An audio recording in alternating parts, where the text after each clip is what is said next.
Rest in peace, rest in power to my king, T'Challa, Chadwick Boseman. You don't really realize the impact someone has on your life until they're gone.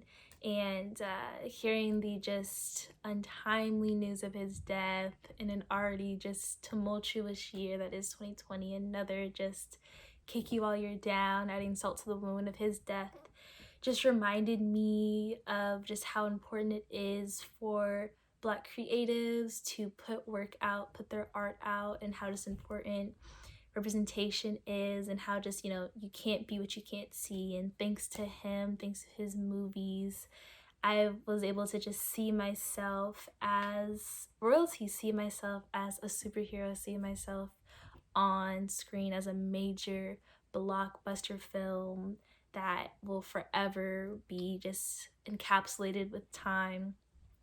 And I can just always enjoy that and treasure that and just have an associated memory with that. So just thank you, Chadwick, for just everything you did for us, for the culture. I really appreciate it as someone who's coming up in media, creating content, and just whatever creative ideas I have, I get to create it and go about in the world, do that a little bit easier because of you. So thank you. Thank you.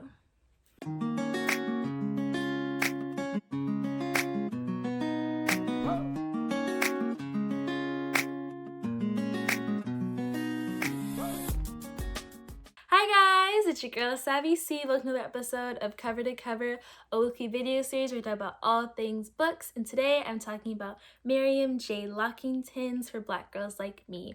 I follow Good Books ATL, which is a Black-owned bookstore in the A in Atlanta, Georgia. And through seeing their post, I saw this book, For Black Girls Like Me, in a series of stacks.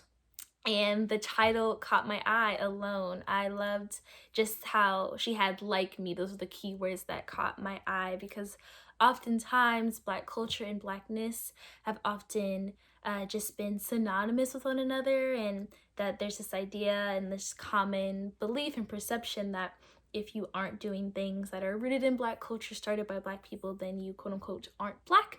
And so the fact that she said Black girls, for Black girls like me, mean that, she is defining her Blackness on her own terms, and just, or not even just defining on her own terms, but just the fact of this her being a Black girl and how she can relate to others who are like her. I really like that. And so I was really curious to see what was the thing that made her like herself and not like a lot of other Black girls, quote unquote. And what that difference is, that main difference is that she was adopted by a white family at a young age from birth. The author, as well as Makita, who's 11 years old, and she is the center star, the protagonist of this story. So Mariam was adopted by a white family and grew up with them. And Makita, throughout the story, we are introduced to her and her family and just her upbringing. She's 11 years old in 6th grade, and she's adopted by a white family who already has a biological child. She's in her teens, 14, versus Makita, or Kita in the book, is 11, so a 3-year age gap. And they move from Baltimore to Albuquerque, New Mexico very suddenly due to her father's job. He works within classical music, within a symphony, and they just had to up and move, especially at such a crucial time. We're on the cusp of puberty, really finding your friends, finding your niche. I mean, Baltimore to Albuquerque is a great jump. That is cross country. That is, The Wire to Breaking Bad. That is, day and night. And so we explore through just 317 pages in 3 parts of spring, summer, and fall, where she's just uprooted for everything she knows to this foreign place, foreign city, where a lot of people, again, don't look like her nor have a background like her.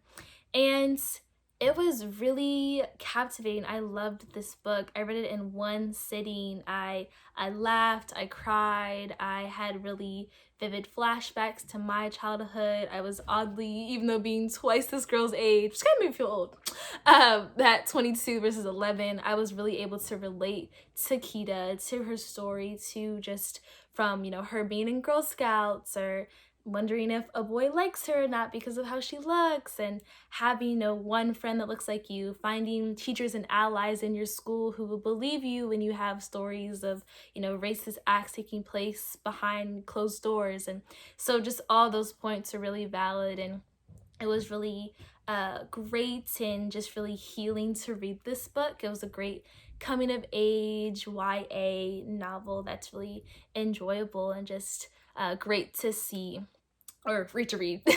And I really love too how at the core of this book, the core message of this book was just, it's really hard to know who you are and where you're going if you don't know where you come from.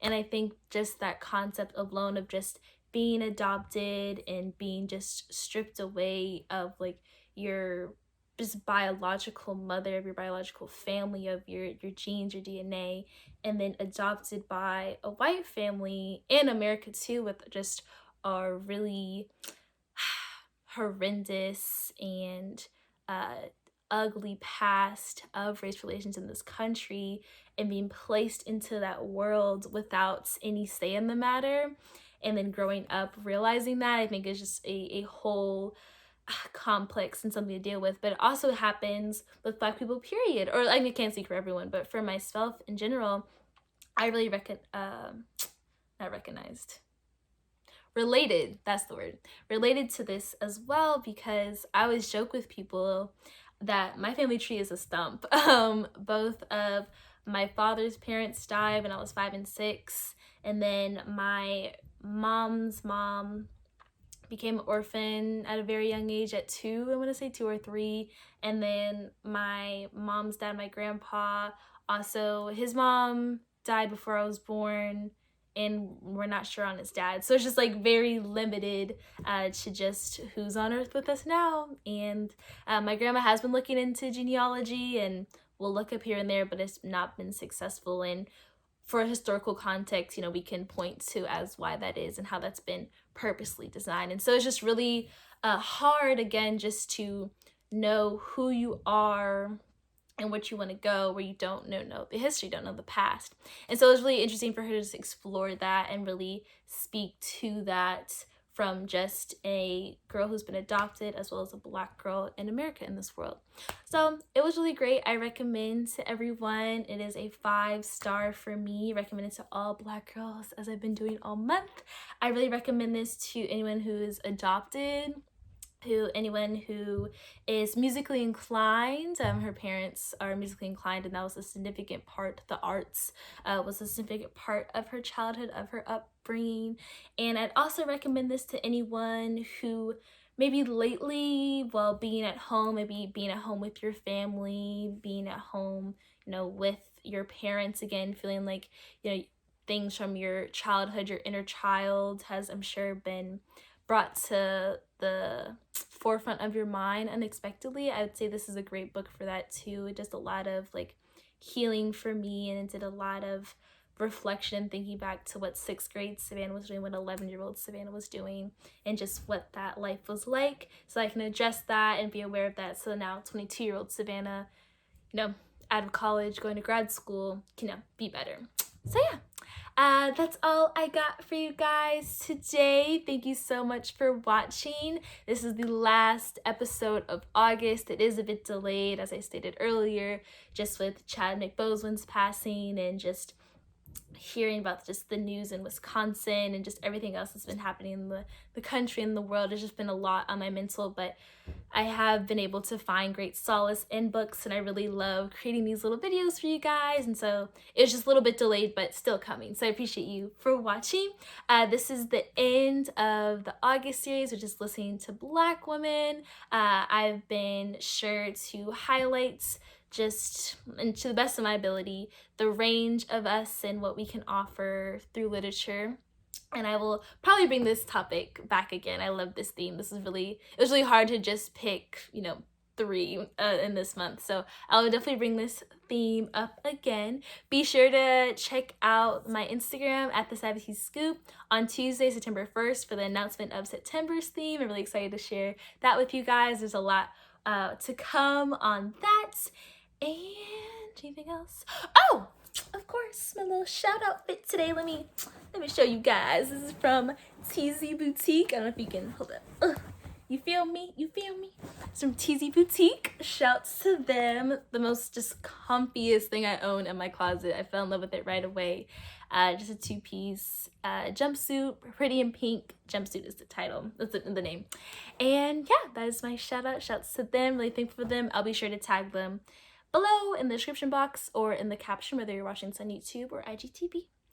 And yeah, that's all I got. I will be sure to see you guys next Friday, and I will be sure to keep me accountable. Call me out when I'm late, okay? Pinky promise? All right. Bye. Something in my spirit told me that I was missing something. As always, guys, I'm sending love to wherever you are in the world where you're watching this, and I'll see you next Friday. Bye.